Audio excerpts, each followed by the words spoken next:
जब इंसान भगवान की सत्ता को चुनौती देता है तभी भगवान अवतार लेता है। और वो समय आ रहा है जब भगवान का अवतार होगा।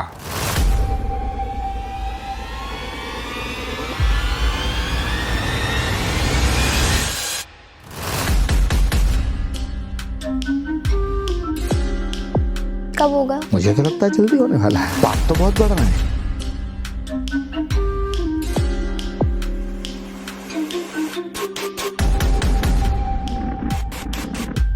हर युग में दुराचारी होते हैं, कम या ज्यादा। तो ऐसा नहीं है कि सतयुग में अधर्म नहीं था, सतयुग में भी अधर्म था, त्रेता में भी अधर्म था, द्वापर में भी अधर्म था, लेकिन कलयुग में ज्यादा है।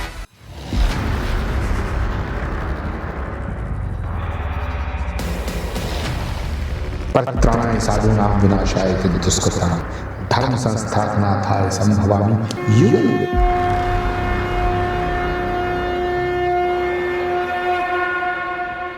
कलयुग में कल की अवतार की बात हो रही है, तो जब ये अवतार होगा तो क्या चेंजेस होंगे? ये सब इतनी दहशत क्या खत्म हो जाएगी? निश्चित खत्म हो जाएगी। ये कलयुग सतयुग में प्रवेश करेगा। भगवान कल की आएंगे। भगवान कल की कोई एक संत महात्मा नहीं है, ऋषि मुनि नहीं है, और एक राज्य के लिए, एक देश के लिए, पूरे ब्रह्मांड के अवतार हैं। अखिल कोटि ब्रह्मांड नायक हैं भगवान कल की।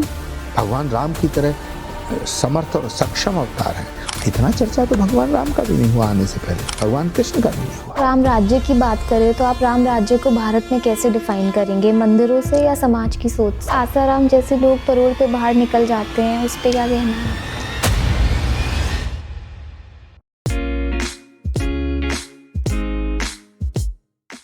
सर, मेरा सबसे पहला सवाल ये है कि आप आचार्य प्रमोद कृष्ण जी क्या कैसे बने, क्या इंस्पायर किया? क्योंकि आपका रुचि तो काफ़ी म्यूजिक में था पहले। देखिए, आचार्य बनना कोई नियम कायदे कानून का विषय नहीं है, या वैराग्य को उपलब्ध हो जाना ये किसी किताब का विषय नहीं है। आई मौज फकीर की दिया झोंपड़ा फूंक, ये तो मुझे लगता है कि ये कोई प्रारब्ध का विषय है, और जिसको जो होना है वही होगा। सब कुछ लिखा हुआ इसमें हम पुरुषार्थ जोड़ के इसको और बेहतर कर सकते हैं, लेकिन जहां जिसको पहुंचना है वो वहां पहुंचेगा। तो मेरा पथ भी जब परिवर्तित हुआ तो मैंने कोई प्लानिंग नहीं की थी। There was no planning. Okay.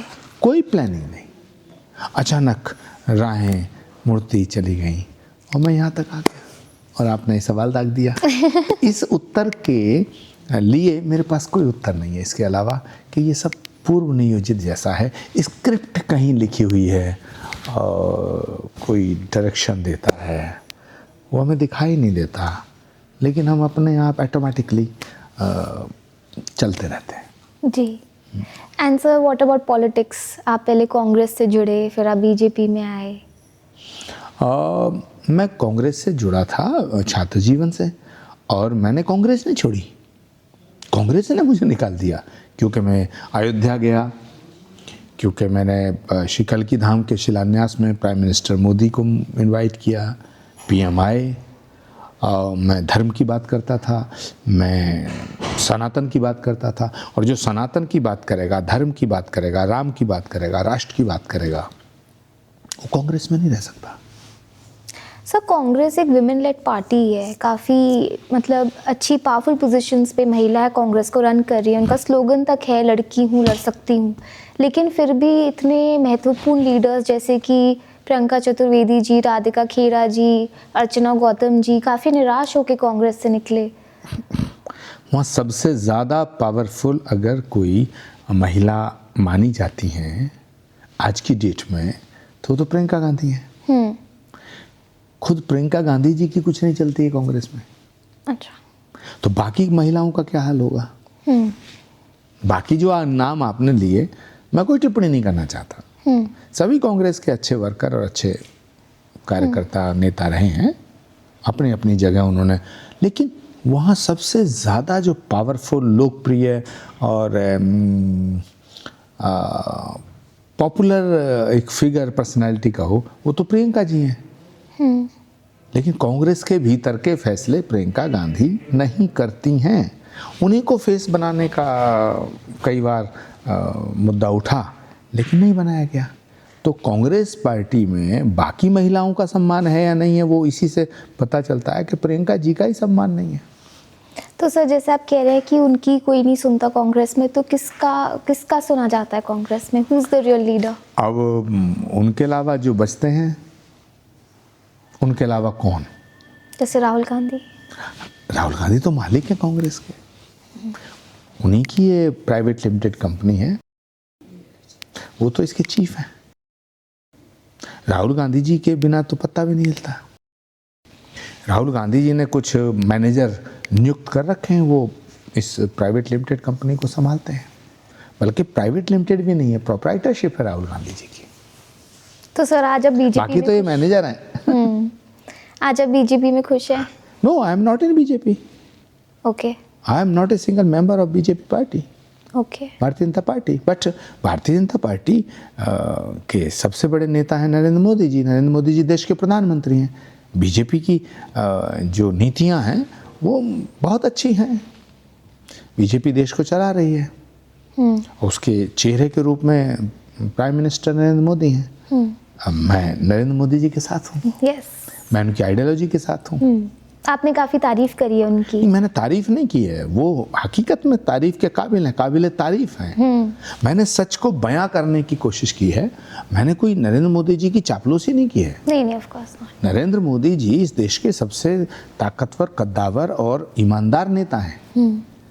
और इस देश के छोड़ो, पूरी दुनिया के सबसे ताकतवर नेता हैं। पूरी दुनिया के सबसे ज्यादा लोकप्रिय नेता अगर कोई है तो नरेंद्र मोदी हैं। तो जिसे पूरी दुनिया मान रही है, जिसकी जय जयकार पूरी दुनिया में हो रही है, तो हम भारत में उनको सबसे बड़ा नेता कहने में हमें क्या प्रॉब्लम है? सही बात है। आई मीन, इतना मतलब कांग्रेस का इतना ज़्यादा रिजिड होना कि अगर आपको हमारे साथ रहना है तो आपको राम मंदिर नहीं जाना, या फिर कोई भी आइडियोलॉजी फॉलो नहीं करनी हिंदुइज्म की, दैट इज़ वेरी रिजिड। देखिए, कांग्रेस अब ऐसे मोड़ पे पहुंच गई है कि जहां से पीछे हटा नहीं जा सकता और आगे जाने का चांस नहीं है।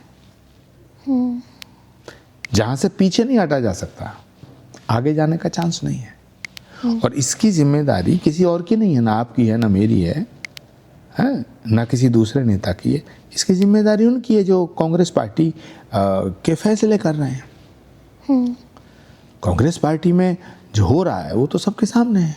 वहाँ प्रियंका गांधी जी को कमान नहीं दी जाएगी, वहाँ किसी सचिन पायलट को कमान नहीं दी जाएगी, वहाँ मिलिंद देवड़ा को पूछा नहीं जाएगा। वो जितने फ्यूचर के लीडर हो सकते हैं उनको तो कुछ पूछता नहीं है। वहाँ चुनाव कौन लड़ेगा, कौन नहीं लड़ेगा, इसका फैसला वो करते हैं जो चुनाव नहीं लड़ते। जो कभी चुनाव नहीं लड़ते वो फैसला करते हैं कि चुनाव कौन लड़ेगा। तो कांग्रेस की पूरी पॉलिटिक्स जो है इस बात को लेकर नहीं है भारत में क्या हो रहा है, भारत में क्या होना चाहिए।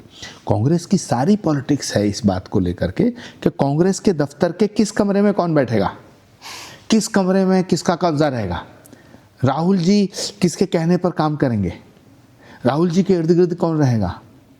पावर का खेल है सारा। एब्सोल्युटली। नहीं, पावर का खेल होना बुरी बात नहीं है, बट वहाँ जो उनका जो विजन है, जो कांग्रेस के वर्तमान नेता हैं, उनका विजन, उनकी सोच में देश नहीं है, राष्ट्र नहीं है, भारत नहीं है, गरीब नहीं है, मजदूर नहीं है, किसान नहीं है। वो तो दिखाने की बात है। उनकी सोच यहीं तक सीमित है कि कांग्रेस के दफ्तर के किस कमरे में किसका कब्जा हो जाए, बस। उसी का नतीजा ये है कि Congress day by day Congress का भट्टा बैठ रहा है। ठीक है सर, मैं आपसे अगला सवाल करूंगी क्योंकि समय काफ़ी कम है हमारे पास। सर, 22 जनवरी के दिन राम जी टेंट में से मंदिर आए। राम मंदिर सिर्फ एक मंदिर ही नहीं बल्कि सैकड़ों लोगों की आस्था का एक प्रतीक है। आज के दिन, 22 जनवरी के दिन, आप ऐसा कौन सा गहरा अर्थ बताएंगे जो एक हिंदू के लिए है? देखिए, 22 जनवरी 2024 को श्री राम जन्मभूमि मंदिर का निर्माण होकर के उसकी प्राण प्रतिष्ठा का शुभ अवसर आया। ये सैकड़ों साल के संघर्ष के बाद आया। इसमें हजारों बलिदान हुए, संत महात्माओं ने बलिदान दिया, राम भक्तों ने बलिदान दिया, कोर्ट की लड़ाई लड़ी। विरोध इतने थे कि रामलला को टेंट में रहना पड़ा। उस जगह दर्शन करने वालों को भी बड़ी अजीब अजीब नज़रों से देखा जाता था। अयोध्या जाना गुनाह था। हमने वो दौर देखा है, आपको भी याद होगा कि अयोध्या जाना गुनाह है, राम मंदिर का नाम लेना गुनाह है। अगर राम मंदिर का नाम लोगे तो आपके खिलाफ मुकदमा हो सकता है। फिर वो दिन आया जब सुप्रीम कोर्ट ने फैसला दिया, नरेंद्र मोदी जी देश के प्रधानमंत्री के रूप में श्री राम जन्मभूमि मंदिर की प्राण प्रतिष्ठा करने अयोध्या पहुंचे।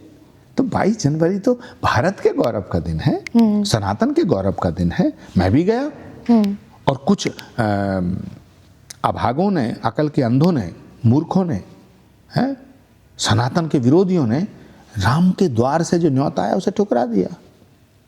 भगवान राम के दर से न्योता आना तो सौभाग्य का विषय है, उन्होंने ठुकरा दिया। राम मंदिर का न्योता ठुकराओगे तो फिर तो राजनीति कैसे कर पाओगे। इस देश में भगवान राम के विरोध में आप खड़े होगे और सोचते हो भारत की जनता के का समर्थन पाओगे, राम मंदिर का न्योता ठुकराओगे, तो भारत की जनता तो आपको गले नहीं लगाएगी। सही बात है। तो उसका नतीजा ये है। एंड सर, अगर हम राम राज्य की बात करें तो आप राम राज्य को भारत में कैसे डिफाइन करेंगे, मंदिरों से या समाज की सोच से? नो, दोनों एक दूसरे से जुड़े हैं। मंदिर जो है वो सिर्फ कंक्रीट का बना हुआ स्ट्रक्चर थोड़ी है। मंदिर के भीतर लोगों की भावनाएं जुड़ी हैं। मंदिर हमारी आस्था का प्रतीक है। लेकिन सैकड़ों लोग नहीं, हजारों, लाखों, करोड़ों लोग मंदिर जाते हैं। तो जहाँ एक भव्य मंदिर बनता है वहाँ हजारों लोगों का आना जाना होता है, उससे रोजगार क्रिएट होता है। आर्थिक संपन्नता का सबसे सशक्त माध्यम है। अयोध्या में जाके देखिएगा रोजगार के कितने साधन। हमारे यहाँ श्री कल्की धाम का निर्माण हो रहा है। श्री कल्की धाम भगवान का होने वाला अवतार, जहां भगवान का अवतार होगा उस जगह कल्की धाम बन रहा है। भारत के प्रधानमंत्री जी ने उसका शिलान्यास किया, अपने हाथों से उसकी आधारशिला रखी। अब श्री कल्की धाम का निर्माण हो रहा है, वहाँ हजारों लोगों को रोजगार अभी से मिलना शुरू हो गया है। सड़कें चौड़ी होंगी, यूनिवर्सिटी आएंगी, होटल्स बनेंगे, है ना, बच्चों के लिए पिकनिक स्पॉट बनेंगे, हैं, लोगों की श्रद्धा का केंद्र है। नेचुरोपैथी का सेंटर आएगा, है ना, विद्यापीठ आएगी, मेले लगेंगे। तो जहाँ मेले लगेंगे वहीं आनंद बरसेगा। लेकिन जब मेला लगता है तो झमेला होता है और जो झमेला होता है तभी कुछ बड़ा खेला होता है। तो जहाँ मेले लग रहे हैं वहाँ झमेले भी हो रहे हैं, लेकिन हमें तो मेला लगाना है। ज्योत से ज्योत जलाते चलो, प्रेम की गंगा बहाते चलो। एंड सर, जब हम अपनी देवियों की पूजा करते हैं, जैसे कि सरस्वती जी, लक्ष्मी जी, माँ काली, हम इतने विश्वास से उनकी पूजा करते हैं, हमारी देवियों की शक्ति बिल्कुल सुप्रीम मानी जाती है, लेकिन एट द सेम टाइम हम क्यों नहीं सेफ हैं अपने देश में? हम औरतें, लड़कियां, हम सेफ नहीं। देखिए, भारत एक ऐसा देश है जहाँ स्त्री को देवी माना गया है, नारी को देवी माना गया है। हम तो देवी की पूजा करते हैं। लेकिन कुछ आसुरी शक्तियां हैं, जो राक्षसी प्रवृत्तियां हैं, ये तो सतयुग में भी थी, त्रेता में भी थी, द्वापर में भी हैं। तो जो लड़कियों के प्रति, नारियों के प्रति, बच्चियों के प्रति यदि कोई बुरी नज़र रखता है, वो तो असुर है, वो तो दानव है। तो माँ भगवती पर भी कुदृष्टि डाली थी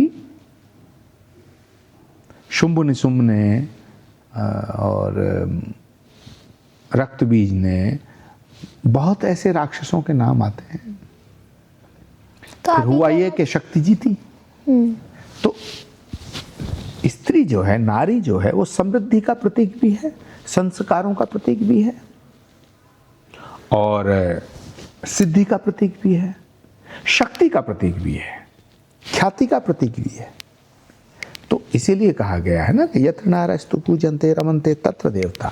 तो हमारे यहाँ तो नारी की पूजा होती है। अब कुछ लोग नारी को दुत्कार रहे हैं, धिक्कार रहे हैं, उसके साथ ज़बरदस्ती कर रहे हैं, तो मैं लगता हूँ वो इंसान नहीं है, वो शैतान है। तो आपके हिसाब से हेल एंड हेवन हम को एग्जिस्ट कर रहा है अर्थ पे? स्वर्ग और नरक तो धरती पर ही है, इससे आगे इधर कहाँ है? भारत में स्वर्ग है, पाकिस्तान में नरक है। भारत स्वर्ग है, हाँ। तो स्वर्ग और नरक दोनों इसी धरती पे हैं। बांग्लादेश में चले जाओ, नरक है। तो यही है सब कुछ।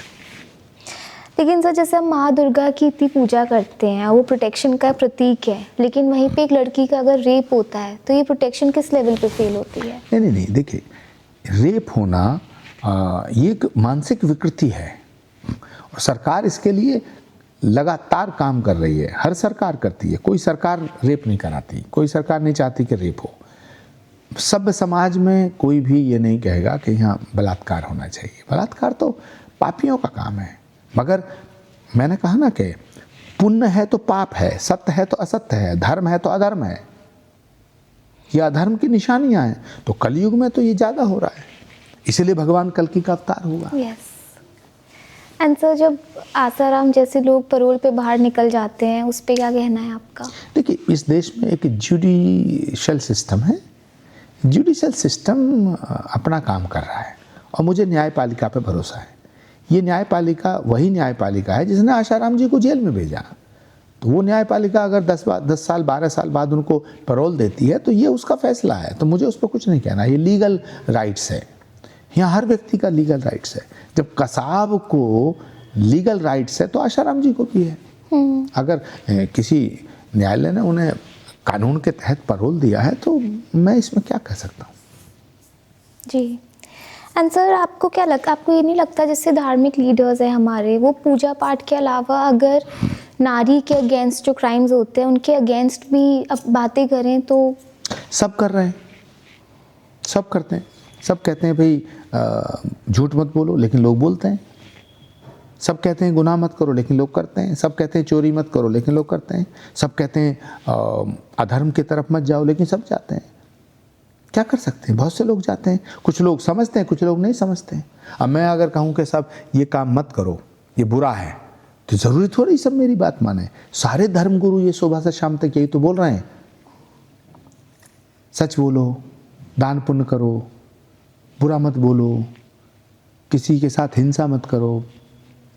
लेकिन कुछ लोग हैं जो उन अच्छी बातों को एक्सेप्ट करते हैं, कुछ लोग नहीं करते हैं। जाकी रही भावना जैसी, प्रभु मूरत देखी तिन तैसी। भगवान राम का भी विरोध करते थे कुछ लोग, भगवान कृष्ण का भी विरोध करते थे।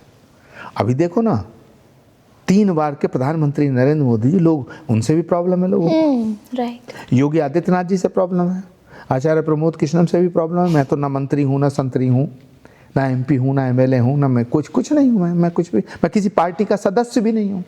लेकिन श्री कल्कि धाम का निर्माण हो रहा है, लोगों को इससे भी प्रॉब्लम है कि यार श्री कल्कि धाम क्यों बन रहा है।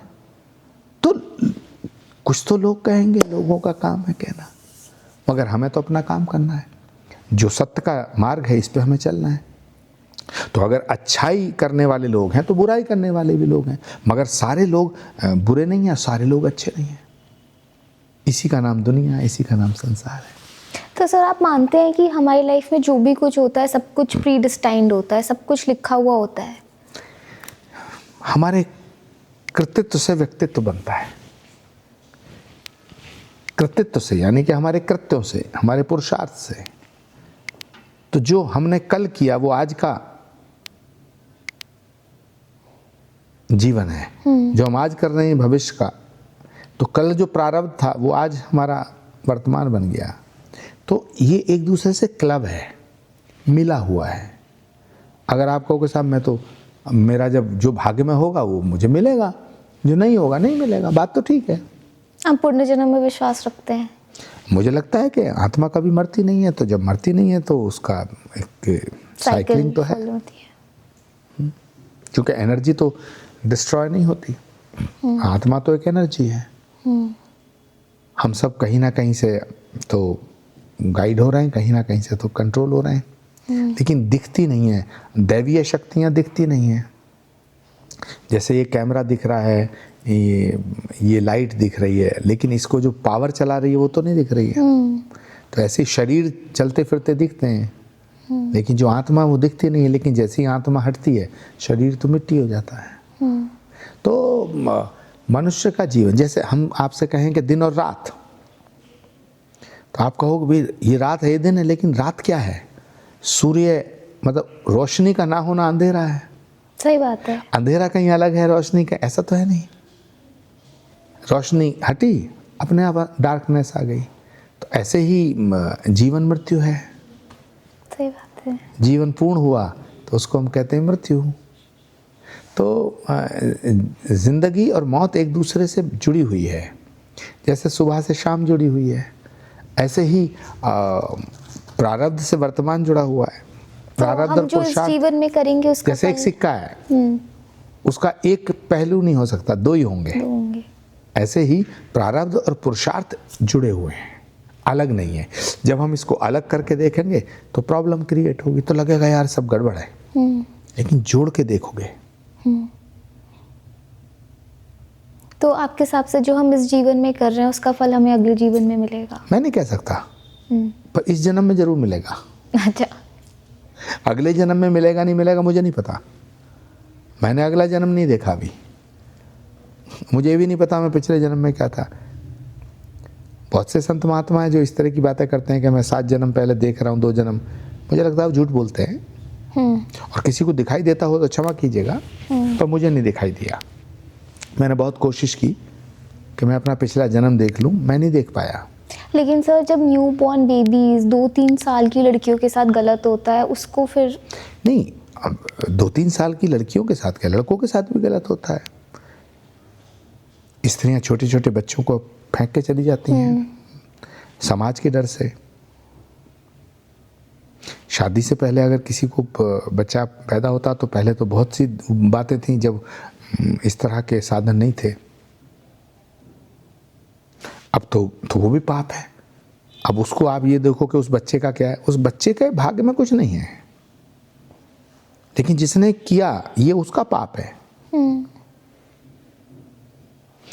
आप जो कर रहे हैं उससे आपको संतुष्टि मिल रही है या आत्मग्लानि हो रही है, बस ये देखना आपका काम है। इसको आप अपने विवेक से देखिएगा। अगर आपको कुछ काम करके संतुष्टि मिल रही है, आनंद आ रहा है, तो ठीक है, वो पाप नहीं है।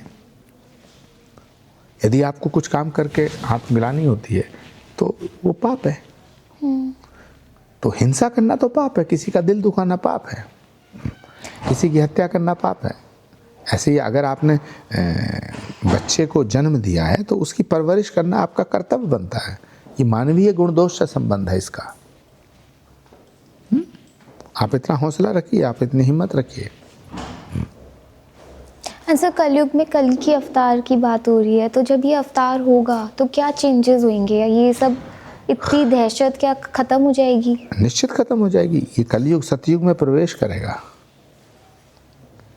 भगवान कल्कि आएंगे। भगवान कल्कि कोई एक संत महात्मा नहीं है, ऋषि मुनि नहीं है, और एक राज्य के लिए, एक देश के लिए, पूरे ब्रह्मांड के अवतार हैं। अखिल कोटि ब्रह्मांड नायक हैं भगवान कल्कि। भगवान राम की तरह समर्थ और सक्षम अवतार हैं। और कितना पावरफुल ऑरा है भगवान कल्कि का कि जब भगवान राम आए तो लोगों को नहीं पता था कि राम भगवान है। जब कृष्ण आए, भगवान कृष्ण आए तो नहीं पता था, कुछ लोगों को पता था।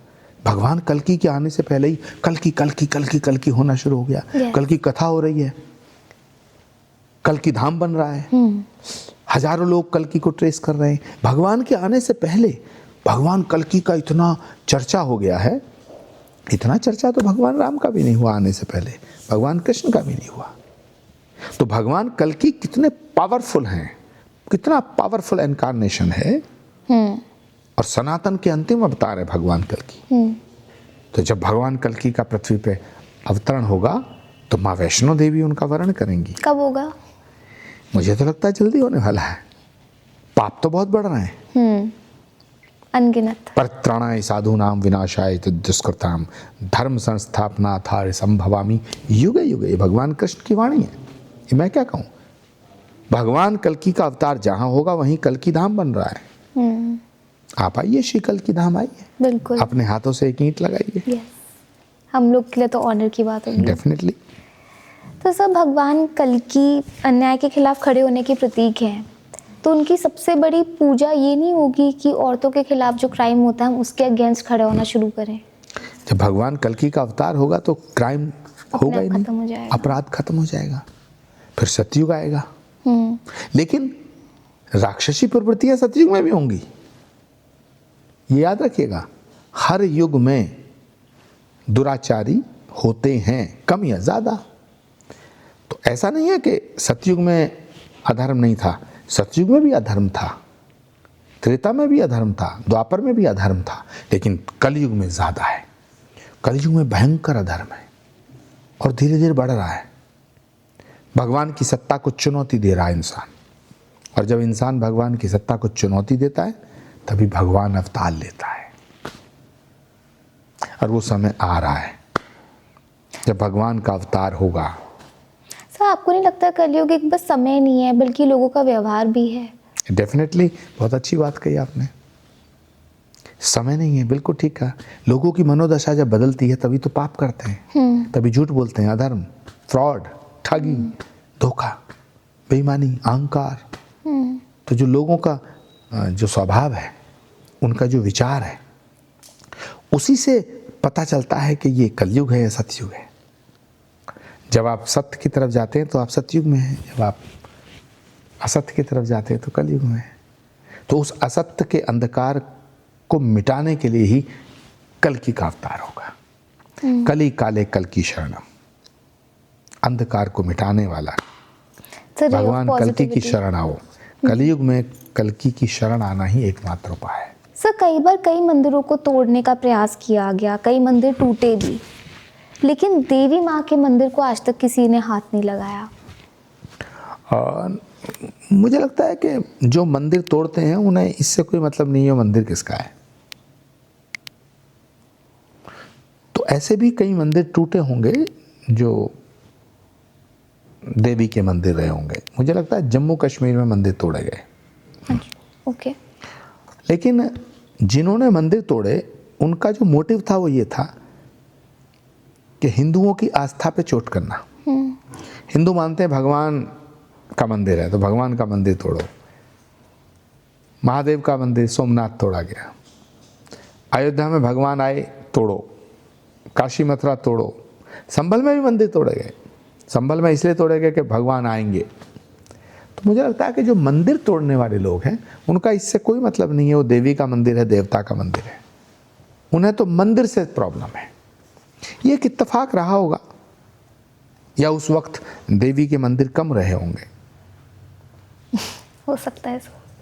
तो इसमें मुझे नहीं लगता कि मैं ऐसा मानता हूँ कि मंदिर जो तोड़ता है, जो मंदिरों को तोड़ता है, वो इतना नहीं सोचता कि ये मंदिर किसका है। मंदिर हमारी आस्था के प्रतीक है, मंदिर हमारी आस्था के आधार है, और उन्हें आस्था को खंडित करना है तो उन्होंने मंदिरों को तोड़ा। सर, ये हिंदू मुस्लिम की नफरत आपको लगता है कभी खत्म होगी? अब कल्कि भगवान जी का अवतार होगा। बिल्कुल होगी। कल्कि भगवान के अवतार के बाद कोई हिंदू मुस्लिम झगड़ा नहीं होगा, क्योंकि सब सनातन की जय जयकार करेंगे। जय कल्कि जय जगत पते, पद्मापत जय रमापते। गोविंद बोलो गोपाल बोलो, राधा रमन हरि गोविंद बोलो, सब आनंद की गंगा बहेगी। इसलिए हम पुकार रहे हैं, हे प्रभु जल्दी आओ। तुमने द्वापर में वादा किया था कि कलयुग में संभल में आऊँगा। तुमने द्वापर में वादा किया था कि कलयुग में संभल में आऊँगा। जब बढ़ने लगेगा अंधेरा, आकर धरती पे उसको मिटाऊँगा। वाह सर, हम काफ़ी इंतज़ार रहेगा हमें इस समय का जब ये सब कुछ ख़त्म हो जाएगा। हिंदू मुस्लिम की नफ़रत, इतने वायलेंस, डिस्क्रिमिनेशन। हिंदुओं से मुसलमान नफरत नहीं करते, ना मुसलमानों से हिंदू नफरत करते हैं। ये पॉलिटिकल गेम है, ये पॉलिटिकल कॉन्स्पिरेसी है जो इंसान से इंसान को लड़ाती है। कुछ राजनीतिक लोग इंसानों को इंसानों से दूर करने की साजिश करते हैं, उसमें कुछ लोग फंस जाते हैं, लेकिन अल्टीमेटली मानवता का नुकसान होता है। मैं सभी से आपके इस चैनल के माध्यम से, इस पॉडकास्ट के माध्यम से कहना चाहूँगा कि सबसे प्रेम करो। इसीलिए सनातन जो धर्म है उसकी प्रार्थना है, सर्वे भवन्तु सुखिनः, सर्वे सन्तु निरामया, सर्वे भद्राणि पश्यन्तु मा कश्चित् दुःख भाग् भवेत्। सबका भला करो, सबका कल्याण हो। और मैं फिर कह रहा हूँ, प्रेम से रहो, जियो और जीने दो। सर मेरा आखिरी सवाल है अब। हम सब कहते हैं भगवान पर भरोसा रखो, लेकिन हम खुद भी जिम्मेदारी लेना चाहते हैं कई बार, तो ये दोनों चीज़ें एक साथ पॉसिबल है, भगवान पे भरोसा भी रखना और खुद जिम्मेदारी लेना? हम ही ने तो भगवान, हमको ही तो भगवान ने भेजा है। हमें जिम्मेदारी लेने लायक किसने किया? भगवान ने। भगवान को बार बार बीच में क्यों लाते? भगवान ने हमें जीवन दे दिया ना, विवेक दे दिया, सोचने समझने की शक्ति दी। ये भगवान की कृपा है कि हमें भारत में जन्म दिया, भगवान की कृपा है हम स्वस्थ हैं, भगवान की कृपा है हमें एक जीवन मिला है। तो इस जीवन को सत्कर्मों में लगाएं, भगवान का शुक्रिया अदा करें। अब 24 घंटे भगवान से मांगते रहें, ये भी कोई बात है? भगवान ने हमें मानव बना दिया। अगर भगवान हमें कुत्ता बना देता तो हम क्या भगवान का कुछ बिगाड़ लेते? गधा बना देता, सर्दियों में पिटते भी है, बोझा ढोते। प्रतिपल भगवान का आभार व्यक्त करना चाहिए, शुक्रिया व्यक्त करना चाहिए। आदमी की प्रॉब्लम यह है कि वो शुक्रिया अदा नहीं करना जानता। ये उसकी सबसे बड़ी मूर्खता और अज्ञानता है। ग्रेटफुल होना चाहिए, Absolutely. करनी चाहिए, कृतज्ञता व्यक्त करनी चाहिए। वो सारा दोष भगवान के ऊपर डालता है। तो अपने जिम्मेदारी लेना सीखो। सारे लोग राहुल गांधी जी की तरह हो जाएंगे कि सबकी समीक्षा करेंगे, जिम्मेदारी अपनी है नहीं। अरे भैया, पार्टी तुमने डुबोई है। एंड सर कई बार बहुत जल्दी जब डेथ हो जाती है, या कोविड में जैसे इतनी डेथ हुई, तो ये भी आपके हिसाब से डेस्टिनी थी या फिर ये अनटाइमली डेथ हुई की?